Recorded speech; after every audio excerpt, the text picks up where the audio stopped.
Hello students, कैसे हो बेटा। आई होप कि आप सब अच्छे से होंगे। तो today we will discuss chapter 2 is matter around us pure. यानी कि हमने जैसे कि फर्स्ट चैप्टर में बेटा मैटर को डिस्कस किया था कि मैटर होता क्या है। तो अब यहाँ पे हम इसी के सेकेंड पार्ट को ले लेते हैं कि हमारे अराउंड यानी कि हमारे एटमॉस्फेयर में ऐसे कौन कौन से सब्सटेंस हैं जो मैटर्स हैं और मैटर प्योर होते हैं या इम्प्योर होते हैं।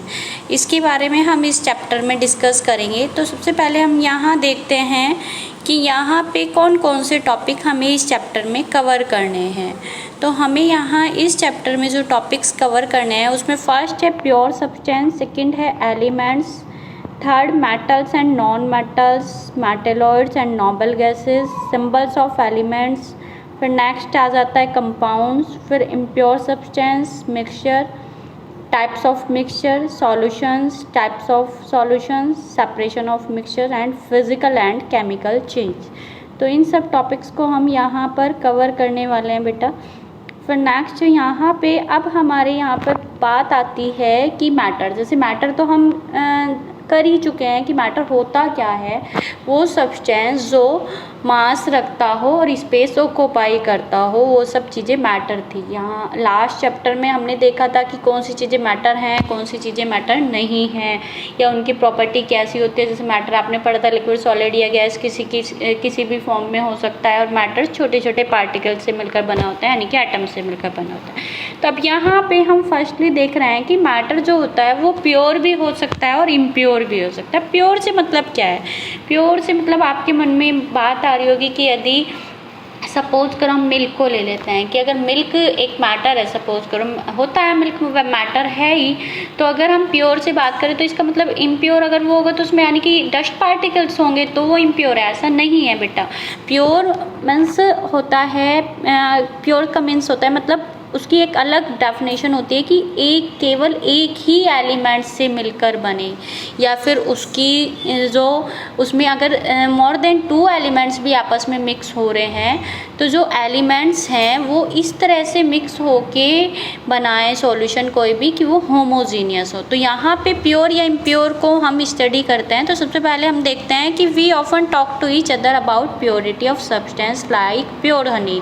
तो यानी कि अगर हम प्योरिटी की बात करें तो आप कहते हैं नॉर्मली कि प्योर मिल्क, मैं तो प्योर मिल्क ले रहा हूँ, प्योर हनी ले रहा हूँ। यानी कि आप शायद खरीद के आते हैं तो आप खरीद के लाते हैं तो आप पूछते हैं क्या ये प्योर है, या चीज़ प्योर चीज़ की बात होती है, प्योर वाटर की बात होती है ना। वाटर भी आप सोचते हैं कि हम प्योर लेंगे तो हम हेल्दी होंगे, हमें उससे हमें कोई भी डिजीज़ होने का डर नहीं होगा। तो प्योर का मतलब यहाँ पे क्या होगा, ये जैसे कि सपोज करो अब नेक्स्ट यहाँ पे प्योर की डेफिनेशन दी है कि व्हाट इज़ प्योरिटी, प्योरिटी होती क्या है।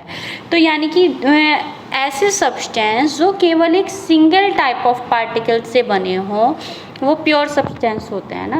सपोज करो आयरन, सिल्वर, ऑक्सीजन या सल्फर। यानी कि आयरन है, आयरन की अगर आप कोई रोड लें तो वो आयरन यानी कि Fe से तो बनी होगी, उसमें कोई सेकंड एलिमेंट तो ना ऐड हुआ होगा।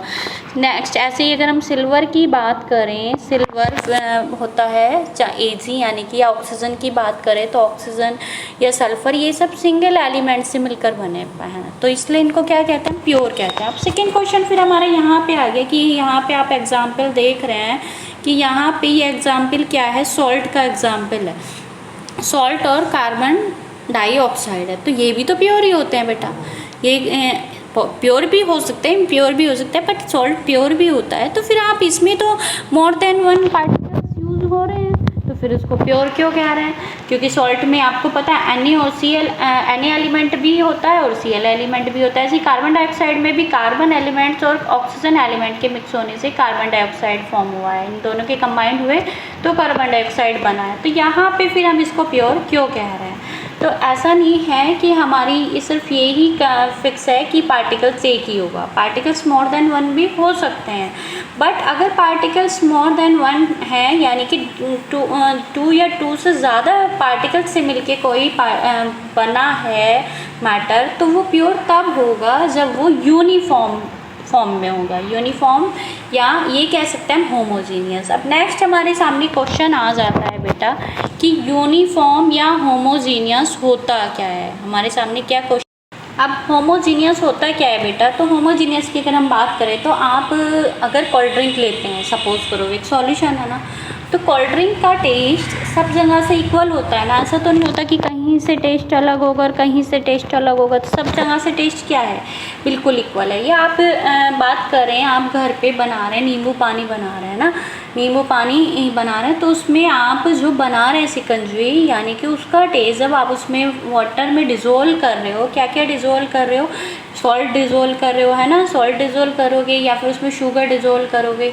किस में, वाटर में, तो उसके जब डिज़ोल्व हो जाएगा वो, तो उसके बाद उसका जो टेस्ट है वो जो सॉल्ट है उसमें मिक्स हो जाएगा ना प्रॉपरली, यानी कि अलग से सॉल्ट तो आपको दिखाई नहीं देगा, ना ही आपको शुगर अलग से दिखाई देगी, यानी कि सॉल्ट और शुगर उसमें कम्प्लीटली मिक्स हो जाएंगे और एक यूनिफॉर्म सॉल्यूशन बना देंगे, तो इसको कहते हैं हम, और उसका टेस्ट भी सब जगह से इक्वली होगा, तो इसको हम कहते हैं यानी कि यूनिफॉर्म या होमोजीनियस कंपोजिशन होनी चाहिए, तो अभी हम उसको क्या कहेंगे, प्योर सब्सटेंस कहेंगे। फिर नेक्स्ट पॉइंट आ जाता है कि it can be separated into its constituents, यानी कि हम NaCl सपोज करो सॉल्ट ले रहे हैं, तो हम उसको सोडियम और क्लोरीन, जो इसमें एक Na है सोडियम है और Cl क्लोराइड यानी कि क्लोरीन है, तो इनको दोनों को सेपरेट नहीं कर पाएंगे किसी भी फिज़िकल मेथड से। फिर नेक्स्ट पॉइंट आता है कि मेन इसमें क्या होता है कि अगर कोई प्योर सब्सटेंस है, तो प्योर सब्सटेंस यानी कि अगर उसमें कोई दूसरा एलिमेंट्स नहीं मिला हुआ है, प्योर में आपको पता है प्योर क्यों होने के लिए उसे क्या होना चाहिए, या तो सिंगल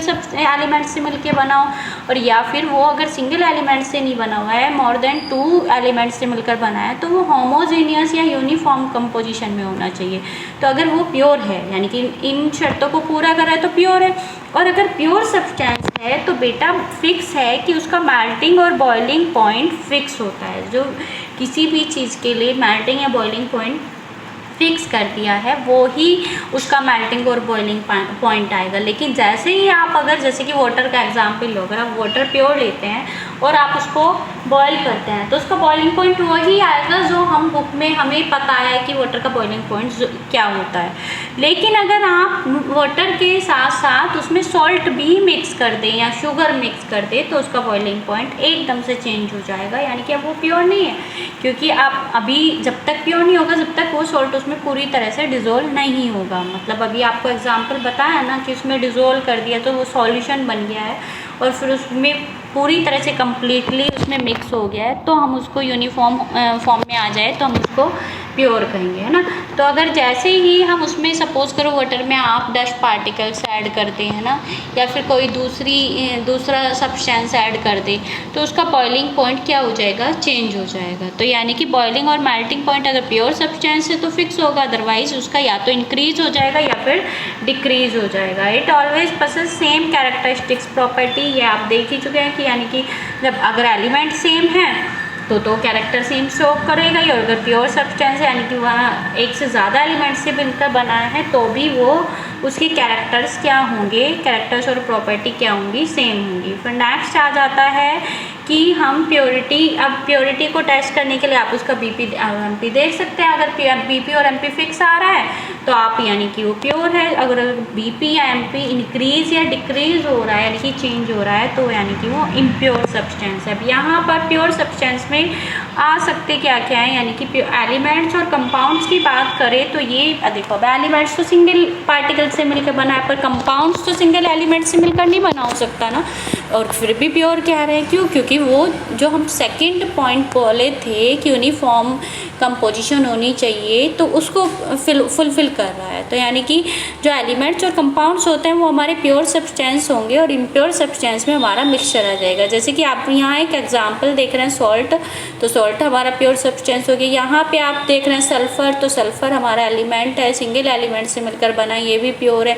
पर यहाँ आप एक मिक्सचर देख रहे हैं, यहाँ पे बेटा आप देख रहे होंगे कि कुछ डिफरेंट टाइप्स की चीज़ें हमने इसमें मिक्स की हुई हैं। तो ये क्या होगा, ये तो यूनिफॉर्म नहीं है ना, इसमें तो यूनिफॉर्मली है, इसमें आपस में बिल्कुल ऐसे तो मिक्स नहीं हुए कि ये तो सब चीज़ें अलग अलग दिखाई दे रही हैं आपको। यहाँ पे मिक्सचर नमकीन का जो बनाया हुआ है यहाँ पे सब कुछ डिफरेंट दिखाई दे रही है, तो इस मिक्सचर को हम क्या कहेंगे, इम्प्योर सब्सटेंस कहेंगे।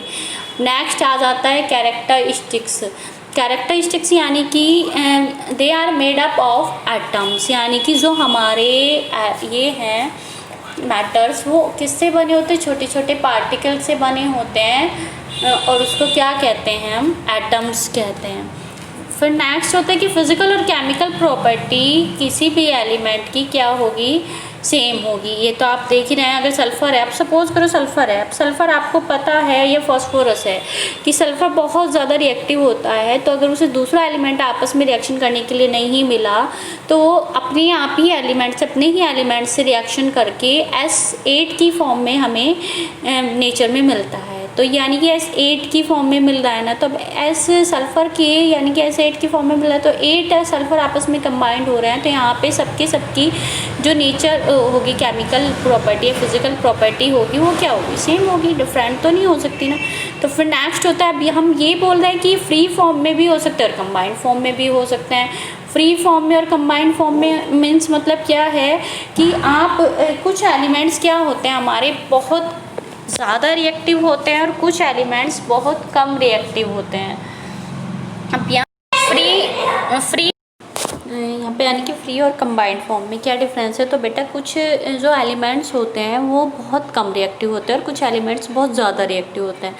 तो जो ज़्यादा रिएक्टिव होते हैं वो तो कंबाइंड फॉर्म में मिलते हैं, क्योंकि अगर सपोज़ करो उन्हें कोई दूसरा एलिमेंट से आपस में रिएक्शन करने के लिए नहीं मिलता है तो वे अपने ही एलिमेंट से आपस में रिएक्शन कर लेते हैं। जैसे कि सपोज़ करो अभी आपको एक एग्जांपल बताया है सल्फ़र या फॉस्फोरस का, तो फॉस्फोरस कभी भी नेचर में P की फॉर्म में हमें गेन नहीं होता है, P4 की फॉर्म में गेन होता है, और जो सल्फ़र है वो S की फॉर्म में अकेला सिंगल सल्फ़र मॉलिक्यूल S में का सिंबल नहीं होता, उसका सिंबल होता है S8। तो यानी कि वो इतना ज़्यादा रिएक्टिव है कि वो अपने ही एटम से अपने ही एलिमेंट से रिएक्शन करके S8 की फॉर्म में हमें नेचर में मिलता है। तो अब फ्री फॉर्म का मतलब क्या है कि जो बहुत कम रिएक्टिव होता है, जैसे कि CU AG AU या PT को ले लेते हैं, तो CU AG लेस रिएक्टिव, लेकिन AU और PT बहुत ज़्यादा लेस रिएक्टिव है। तो इसलिए ये क्या होता है, ये फ्री फॉर्म में होता है, किसी भी दूसरे एलिमेंट से रिएक्शन नहीं करते इजीली, तो इसलिए कोई नया कंपाउंड नहीं बनता इनका इजीली।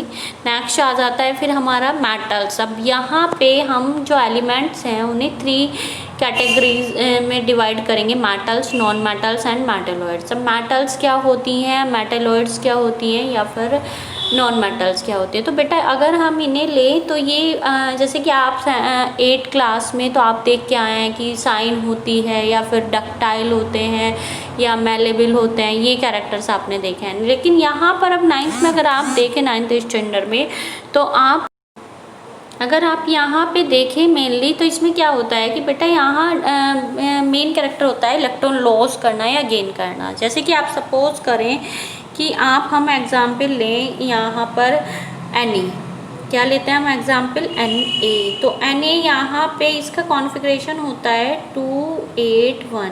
अब ये 281 आया कैसे कॉन्फ़िगरेशन, ये हम आप नेक्स्ट यूनिट में पढ़ेंगे। 281 यानी कि 281 कैसे आता है, यानी कि इलेक्ट्रॉनिक कॉन्फ़िगरेशन कैसे हम किसी भी एलिमेंट का निकालते हैं। अभी तो आप ये देख लीजिए कि यहाँ पे इसकी लास्ट सेल में 1 इलेक्ट्रॉन है।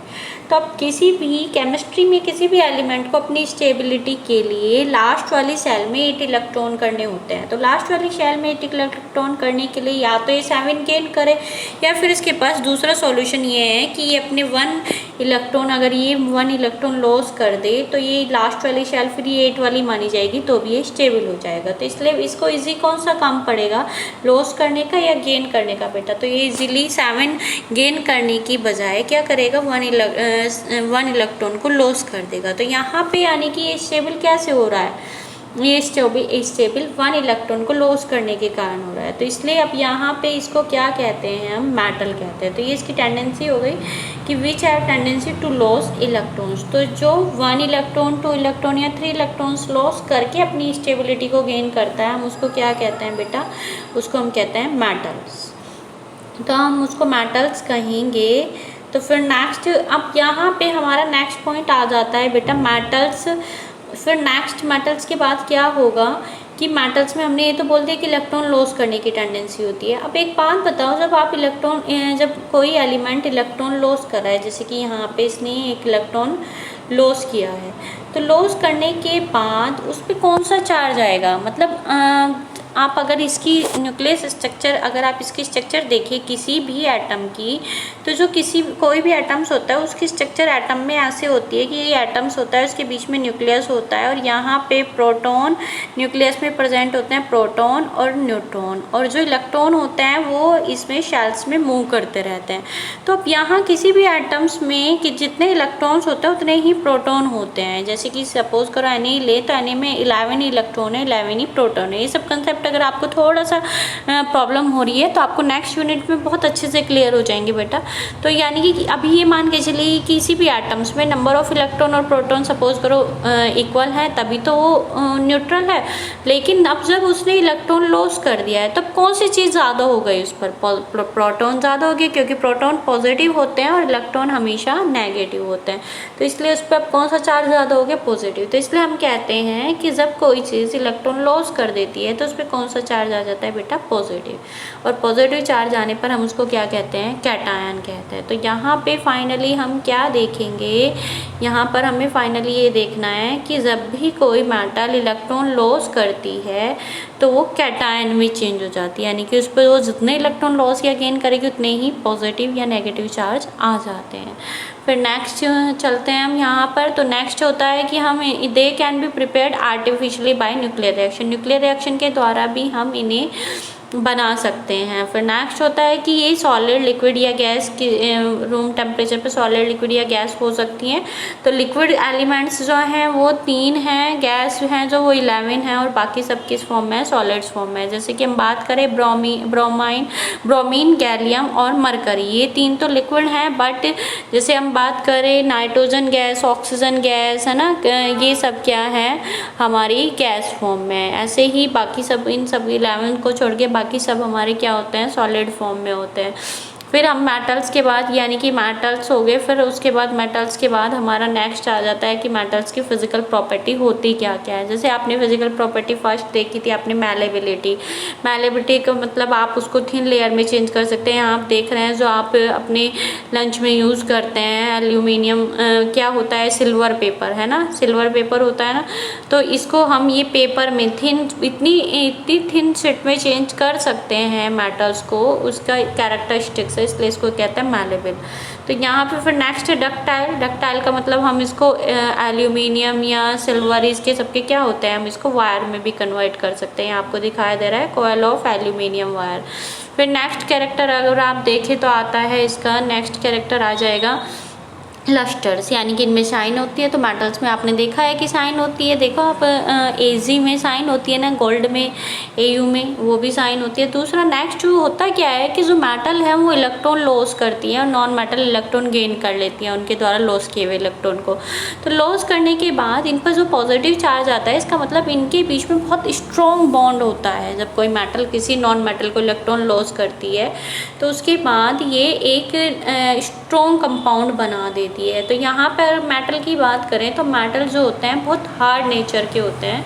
तो यहाँ पे लिखा हुआ है कि मेटल्स हार्ड होते हैं, किसको छोड़ के, इनको हम नाइफ से काट नहीं सकते, लेकिन इनमें 2 एक्सेप्शन है, एक तो सोडियम और एक पोटेशियम। सोडियम और पोटेशियम, सोडियम का आप लैब में यूज़ करेंगे 10th या 11th स्टैंडर्ड में, 9th में तो नहीं आप करोगे सोडियम को।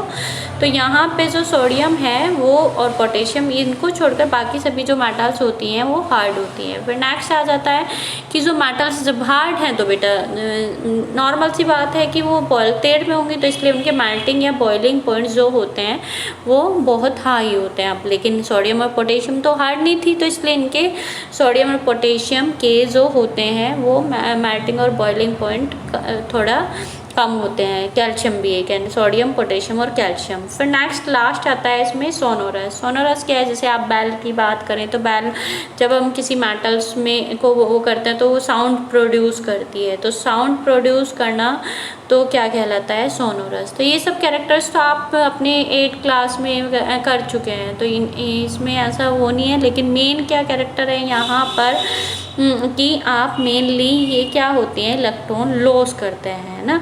तो और जो नॉन मेटल होगी तो वो क्या करेगी, वो इलेक्ट्रॉन गेन करेगी। भाई जब ये इलेक्ट्रॉन लॉस कर रही है मेटल, तो नॉन मेटल इसके जस्ट अपोजिट होती है, तो वो नॉन मेटल्स क्या करती है, इलेक्ट्रॉन गेन करती है।